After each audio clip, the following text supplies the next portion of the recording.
They are absolutely coming after people who want to be productive members of society.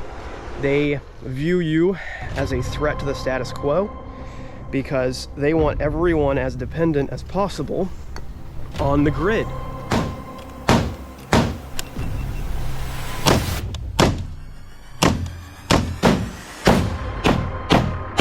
The trail I'm on right now is sort of improved, but I wanted to hit on a couple of things that have been happening over the last several months and things we need to keep our eye on. Now, the economy is not particularly healthy, and right now I would continue to encourage you to build those networks, build those communities, and build upon the fitness that you should be working on right now.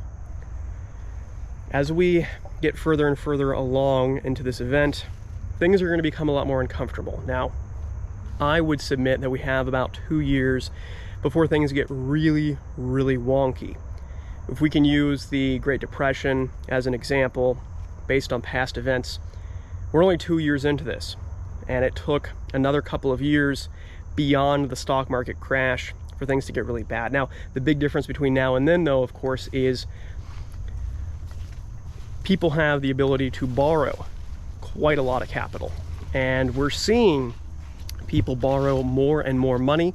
We're seeing more and more lines of credit that are being extended right now. And don't let the job numbers fool you. And I see a lot of people cleaving to that and suggesting that the job numbers reports are a good thing. We're creating jobs. Well, what type of jobs are really popping up? They're low-paying, part-time work opportunities. And it's a lot of people who are coming back to the workforce who can no longer afford to stay retired due to their fixed incomes, or they're people who are taking on second or third jobs potentially to make up for the limited amount of income that they currently have. Because the inflation numbers that we're seeing, of course, are not even remotely accurate. When we are seeing literally every single month 20-30% increases many times over. I don't know where we get to that breaking point.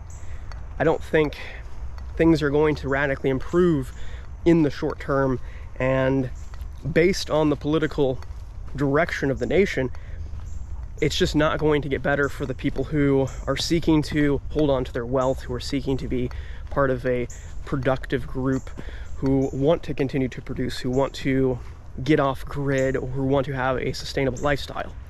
That's the big thing you need to be aware of right now, is they are absolutely coming after people who want to be productive members of society. They view you as a threat to the status quo because they want everyone as dependent as possible on the grid. They don't want people who are independent thinking. They don't want people who are capable of providing or protecting themselves. That scares them immensely. But at the end of the day, the only person who's going to save you is you. And I really have to stress this fact. A lot of people think that we're simply going to vote our way out of these problems. Unfortunately, the productive members of society, those of us who are out there actively contributing, we are a political minority right now. We have literally no actual institutional power. I'm gonna go ahead and turn around because the trail ends here. So you have to be aware of exactly what we're heading into over the next few years. You need to be planning for the long haul. A lot of people seem to discount or are unaware that Venezuela actually had a number of preparedness-minded people who lived there because they were an exceptionally wealthy country before they fell apart. Now they're, what, 10, 15 years into their collapse, and that government is still in place. And the people are still starving outside of a small cabal of very wealthy and powerful individuals. Now, do I think things will get that extreme here in the United States in terms of hyperinflation, like a full-on Zimbabwe event?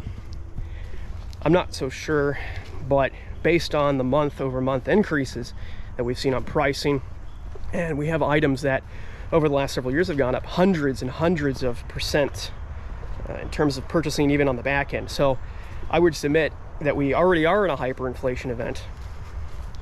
And the best way to insulate yourselves, obviously, is to have a pretty diversified investment plan. Crypto, maybe foreign currency, gold, silver.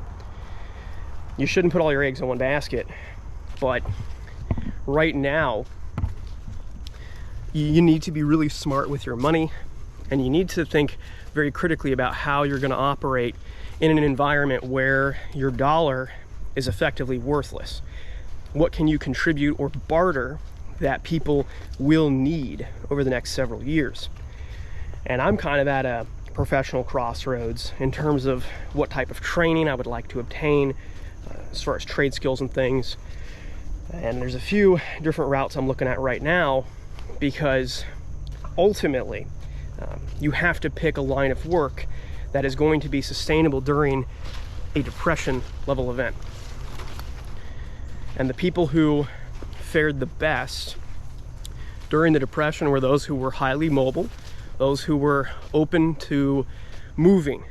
That's one of the big mistakes that I see a lot of people making in my generation right now, is the desire to stay in one location, the desire to stay near friends and family where they're comfortable. And I understand that. I certainly don't like being far away from the people I love and care about, but you have to realize just where we're at right now. And if you stay where you are and you're unable to support yourself because of the economic situation, for example, maybe you live around New York City, you live in California, even a lot of Florida is too expensive. The pay scale is not keeping up with the cost of living in places where home prices are $500,000 and climbing. And yeah, we're seeing a bit of a market slowdown, but guess who's taking advantage of that? It's not the individual buyer, it's the institutional investors who are absolutely jumping up and down at the opportunity to nab more land and more property. Going forward, you're going to see less and less people who are landowners, which is only going to exacerbate the problem, because people are not able to build up any wealth or equity in a property going forward. They're going to be permanent renters if we continue on the trajectory we're on. And that's not a good position to be in, because even in rural environments, we're seeing the cost of living continue to explode. And I would encourage you, if you're in a position to take on part-time work, if you're in a position to maybe change careers to something that's more sustainable, you should probably look into that right now. And you need to figure out what you're going to do going forward as this continues. Because at the end of the day, the most sustainable thing we can do is be further and further away from the centers of control, meaning cities, urban areas. We need to get into rural environments if we're going to sustain and protect ourselves and our family. Anyway, guys, what are your thoughts on this? What are some trade skills or things that you think will fare really well during an economic downturn? Thanks for watching.